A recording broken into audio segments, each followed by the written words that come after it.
Hello. तो पिछली video में देखा हमने कि एटम क्या होता है और एटम का डिस्ट्रीब्यूशन कैसे होता है। आज हम देखेंगे कि हर एटम को यूनिक जो चीज़ बनाती है, that is number of protons and number of electrons in it, और उस चीज़ को वो नंबर ऑफ़ इलेक्ट्रॉन जैसे डिस्ट्रीब्यूट होते हैं या नंबर ऑफ़ इलेक्ट्रॉन कितने होते हैं, उससे उस एलिमेंट के प्रॉपर्टीज़ पर कैसे फ़र्क पड़ता है और क्या होता है।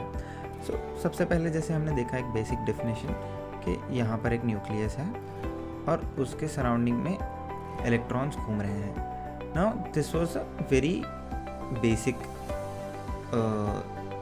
Diagram of how that works. Let's get a little more complicated.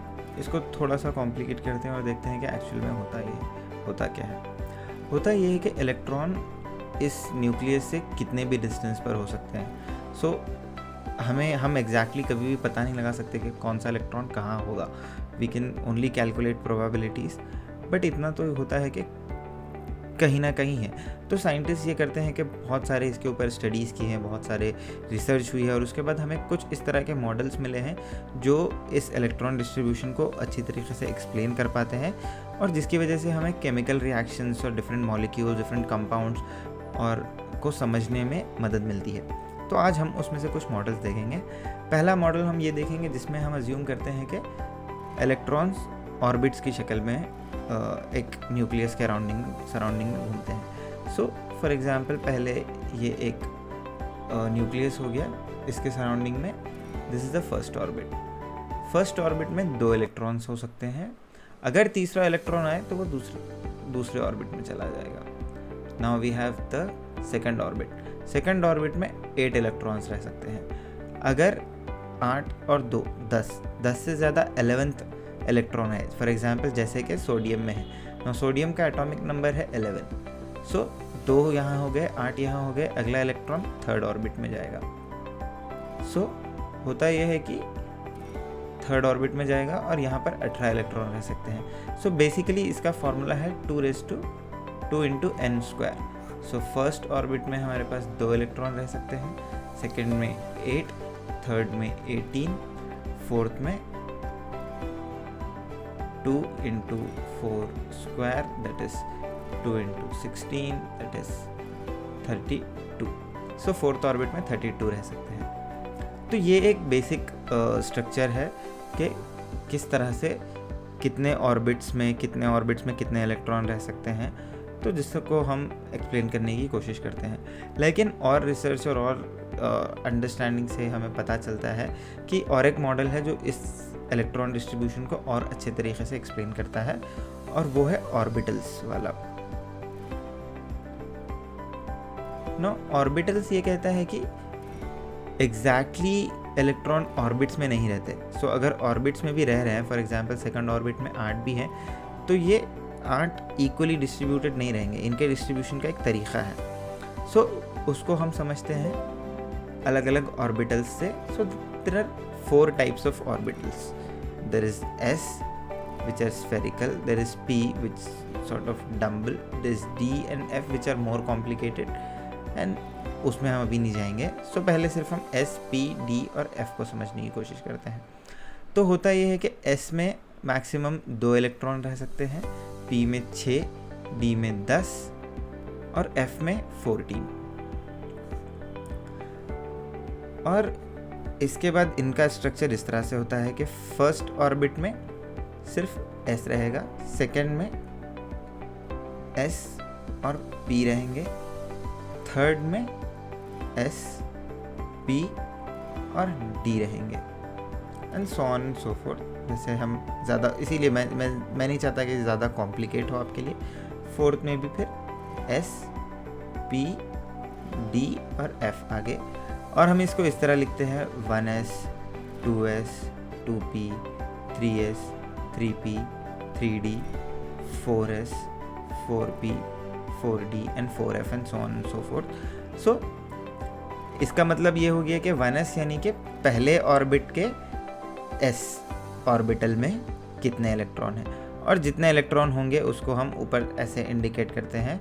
For example अगर हीलियम है तो हीलियम में 1s2। जैसे जैसे इसको भरते जाएंगे, पहले 2 इलेक्ट्रॉन यहाँ जाएंगे, फिर 2 इलेक्ट्रॉन 2s2, फिर अगले 6 इलेक्ट्रॉन यहाँ जाएंगे, फिर अगले 2 इलेक्ट्रॉन यहाँ जाएंगे, फिर अगले 6 इलेक्ट्रॉन यहाँ जाएंगे। उसके बाद तो ये इस तरह से भरते हैं इस डायरेक्शन में। तो दिस इज बेसिकली, और ये किस तरह भरते हैं, इमेजिन कीजिए कि देयर इज अ होटल, ठीक है। Now it's like it's a very fancy hotel, so it's in the shape of a reverse pyramid. अब इसमें हमें ये अज्यूम करना है कि बॉटम फ्लोर्स आर बेटर,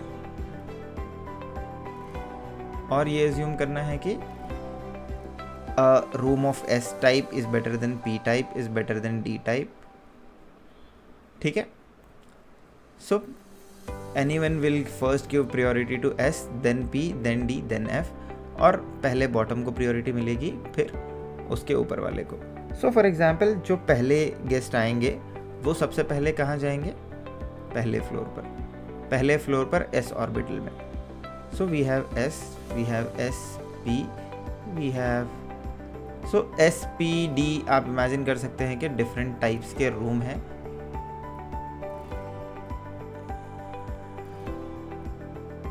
ठीक है, तो हम इस तरह से इमेजिन कर सकते हैं। For example let's take carbon for example.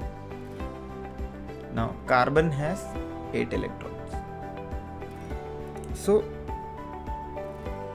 carbon has 6 electrons, oxygen has 8, carbon has 6 electrons, so carbon के 6 electrons they'll go in this way, the first 2 electrons will come, they'll say कि हमको bottom floor चाहिए, और s orbital में वो 2 चले जाएंगे, so we get 1s2। अगले 2 electron they'll say we want अब यहाँ तो हो गया, भर गया, second floor 2s2, and then remaining जो 2 इलेक्ट्रॉन बचेंगे दिल भी लाइक ठीक है, हम लोग P में चले जाते हैं, सो 2p2 सेकेंड फ्लोर पे 2p2। So this is how carbon ऐसे आगे इलेक्ट्रॉन्स ऐसे भरते चले जाते हैं। अब यहाँ पर एक चीज़ है जो शायद आपको इस वक्त उतनी काम की नहीं हो, लेकिन फिर भी मैं समझा देता हूँ कि जब इलेक्ट्रॉन यहाँ पे S और P में थर्ड फ्लोर पे भर जाएंगे, उसके बाद they'll directly go to S in the fourth orbit rather than going to D. This is quite little complicated to understand at this point because energy levels अलग अलग होती हैं, stability अलग अलग होती है, but सिर्फ हमें बेसिक कंपाउंड्स और बेसिक मॉलिक्यूल्स को समझने के लिए भी यहाँ पर इतना उसको कॉम्प्लिकेट करने की ज़रूरत नहीं है, तो सिर्फ यहाँ तक समझ कर हम छोड़ सकते हैं। So for example let's try to understand this with some examples. Let's take hydrogen. Hydrogen just have 1 electron, so it will go in 1s1. Oxygen 1s2, 2s2, 2 to 4. Oxygen has total 8. So 1s2, 2s2, 8 is done. Here 2p4. Okay. Let's take anything else. Sodium has 11. So 1s2, 2s2, 2p6, and then 3s1. Now this is basically electron distribution in short. This is a very simplified easy description of it. काफ़ी आपको आसानी से समझने के लिए मैंने इसको आसान करके एकदम सिंपल से समझाया है। हो सकता है कि आपको अभी ना समझे, परेशान मत हो, आप इसको 1 से 2 बार देखें, कुछ ऑनलाइन एग्जाम्पल्स देखें, कुछ आप ट्राई करने की कोशिश करें कि आप ख़ुद भी पीरियोडिक टेबल लेकर बैठें और element by element in orbitals को भरने की कोशिश करें इलेक्ट्रॉन से। आपको आगे आगे जाकर थोड़े थोड़े से समझने लगेगा। और ये भी रखिए कि मैं आपको ये इसलिए नहीं समझा रहा हूँ ताकि आपको इलेक्ट्रॉन डिस्ट्रीब्यूशन समझे, मैं आपको ये टॉपिक सिर्फ इसलिए समझा रहा हूँ ताकि आप केमिकल रिएक्शंस और कंपाउंड समझ सकें। सो यहाँ तक हमने एक बेसिक देख लिया कि किस तरह इलेक्ट्रॉन्स भर रहे हैं। ये काफ़ी ज़रूरी था हमें समझने के लिए कि एक स्टेबिलिटी क्या होती है, एक एटम की स्टेबिलिटी क्या होती है। जैसे हमने पहले देखा कि मैटर जो है सारा कुछ एटम से बना है, लेकिन हमें हमारे एनवायरनमेंट में, हमारे सराउंडिंग में सिर्फ एटम ज़्यादा नहीं मिलते। फॉर एग्जांपल हमें शुगर दिखता है, सॉल्ट दिखता है, हमें दूध दिखता है, ये सब कंपाउंड्स हैं, ये सारे मॉलिक्यूल्स हैं। सो हमारे अतराफ़ में जो दुनिया है ये सारी मॉलिक्यूल से मिलकर बनी है, ना कि डायरेक्टली एटम से। इसलिए बहुत ज़रूरी है ये समझना कि ये मॉलिक्यूल्स क्यों और कैसे बन रहे हैं, और एटम्स हमें डायरेक्टली अवेलेबल फॉर्म में क्यों नहीं मिल रहे हैं। तो क्या वजह है, क्यों ये एटम्स खुद के बेसिस पे अनस्टेबल हैं और क्यों ये मॉलिक्यूल्स बना रहे हैं।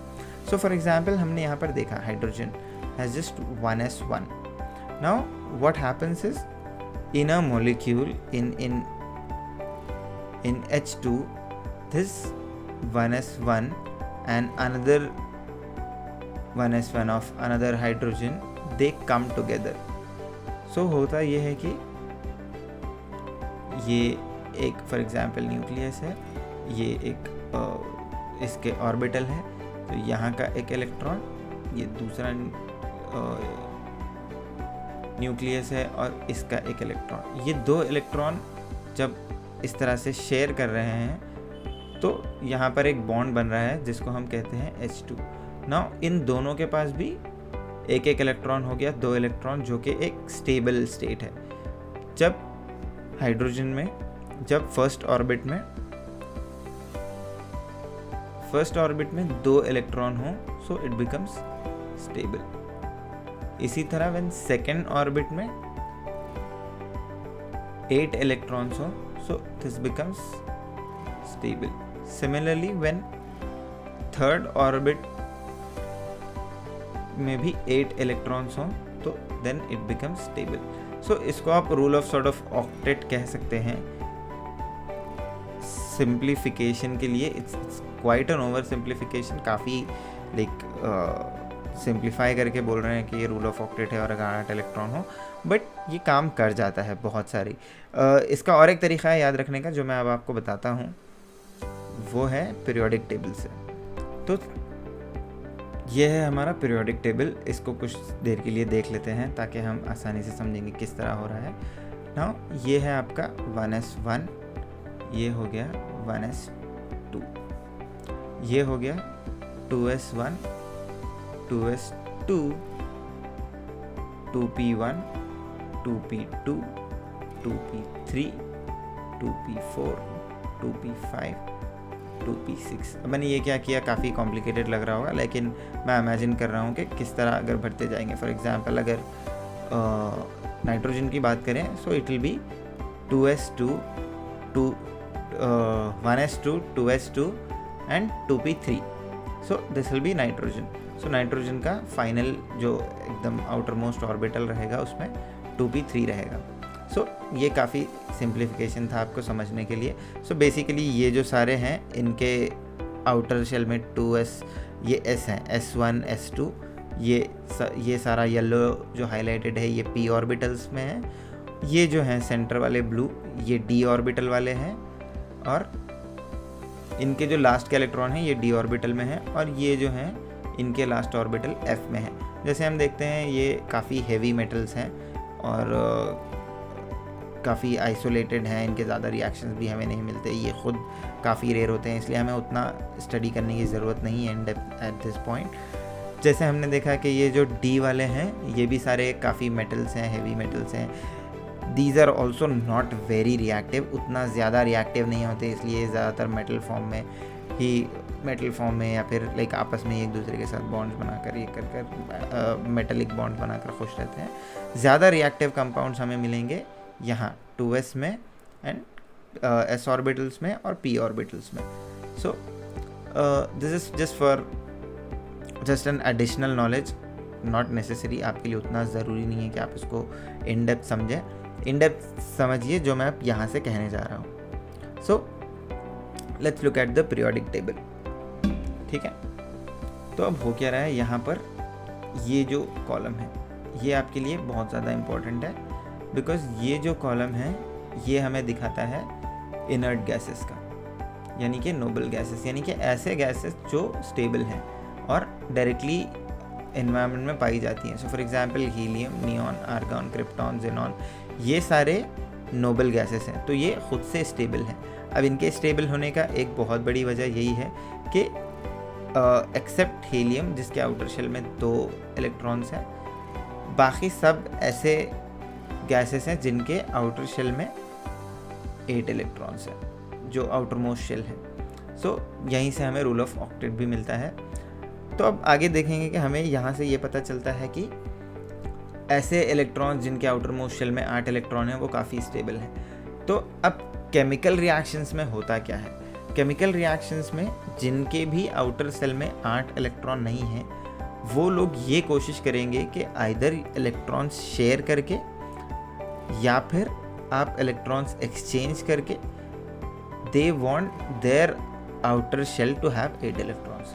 सो for example let's take carbon in a compound form. So carbon has 6 electrons, ठीक है, carbon. So here we have 2 electrons and here we have 4 electrons.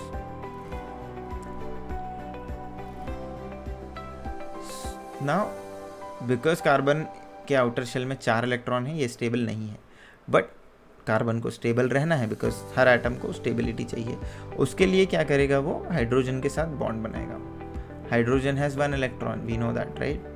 So this 1 hydrogen comes here, 1 hydrogen comes here, 1 hydrogen comes here and another hydrogen comes here, ठीक है।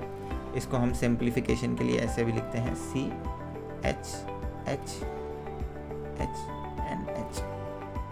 ये आपका compound बन गया CH4। अब हो क्या रहा है, कार्बन के आउटर शेल में सब 8 इलेक्ट्रॉन हो गए और हाइड्रोजन भी क्या करता है, hydrogen also sort of, because hydrogen को भी यहाँ से इस इलेक्ट्रॉन का थोड़ा सा सपोर्ट मिल जाता है तो hydrogen also becomes stable. So hydrogen एक इलेक्ट्रॉन अपना दे रहा है, एक इलेक्ट्रॉन कार्बन की तरफ से शेयर कर रहा है। सो इस इलेक्ट्रॉन शेयरिंग में हाइड्रोजन को भी स्टेबिलिटी मिल रही है, कार्बन को भी स्टेबिलिटी मिल रही है एंड हमें मिलता है मीथेन जो कि खुद भी स्टेबल है, which is itself is a compound. So हमें ये पता चल रहा है कि ये स्टेबिलिटी क्यों इंपॉर्टेंट थी, एटॉमिक स्ट्रक्चर और इलेक्ट्रॉन डिस्ट्रीब्यूशन स्ट्रक्चर क्यों इंपॉर्टेंट था। So this was a simple covalent bond of CH4। There is another bond, this was a covalent bond जो हमने अभी देखा ऊपर। There is another bond which is ionic bond जो कि इस तरह बनता है कि सोडियम है, sodium has 11 electron, we have chlorine which has 17 electron. So sodium will have a structure like this, ठीक है, यहाँ पर एक इलेक्ट्रॉन, यहाँ पर एक इलेक्ट्रॉन, यहाँ पर 1 2 3 4 5 6 7 8 इलेक्ट्रॉन और इसके आउटर मोस्ट शेल में और एक electron. Chlorine similarly will have this way that ये 2 हो गए, यहाँ पर 8 और इसके जो आउटर मोस्ट शेल है वहाँ पर 1 2 3 4 5 6 7। ना क्लोरीन के पास सिर्फ 7 है, सोडियम के पास एक ज़्यादा है और इलेक्ट्रोनेगेटिविटी एक कॉन्सेप्ट होता है कि अगर इलेक्ट्रोनेगेटिविटी आपके पास ज़्यादा हो तो ठीक है, जहाँ पर सोडियम के पास एक ज़्यादा इलेक्ट्रॉन है, क्लोरीन के पास एक कम इलेक्ट्रॉन है। सोडियम क्या करता है, अपना ये इलेक्ट्रॉन क्लोरीन को दे देता है। ये इलेक्ट्रॉन जब यहाँ चला जाता है तो सोडियम के पास एक प्रोटॉन ज़्यादा बच गया तो सोडियम बन जाता है Na+, क्लोरीन के पास एक इलेक्ट्रॉन ज़्यादा आ गया सो क्लोरीन बन जाता है NaCl-, and then these two, since they are very sort of close together, they have done an electronic exchange, they become in a form of NaCl, and this again is a stable compound जिसके properties ना sodium जैसे होंगे ना exactly chlorine जैसे होंगे, but अपने ख़ुद के अलग प्रॉपर्टीज़ होंगे, अपने ख़ुद की एक अलग पहचान होगी और वो बन जाता है NaCl। सो ये काफ़ी शॉर्ट और सिंपल एक्सप्लेनेशन था आपको ये समझाने के लिए कि कंपाउंड्स क्यों बनते हैं, एटम्स क्यों स्टेबल नहीं होते हैं। तो आप कोशिश कीजिए कि इसको ज़्यादा इन डेप्थ भी ना समझें। अगर आपको रूल ऑफ ऑक्टेट भी समझ जाता है इस वक्त, दैट इज़ इनफ। अगर आप ऑर्बिटल्स को भी समझ पाते हैं, दैट्स ऑल्सो गुड। अगर आपको ज़्यादा भी मुश्किल हो रही है तो आप इसको और एक बार समझने की कोशिश करें, या फिर कमेंट्स में मुझसे पूछें कि आपको क्या नहीं समझ आ रहा है। मैं कोशिश करूँगा कि आपको हो सके तो वो एक्सप्लेन कर सकूँ। Thank you.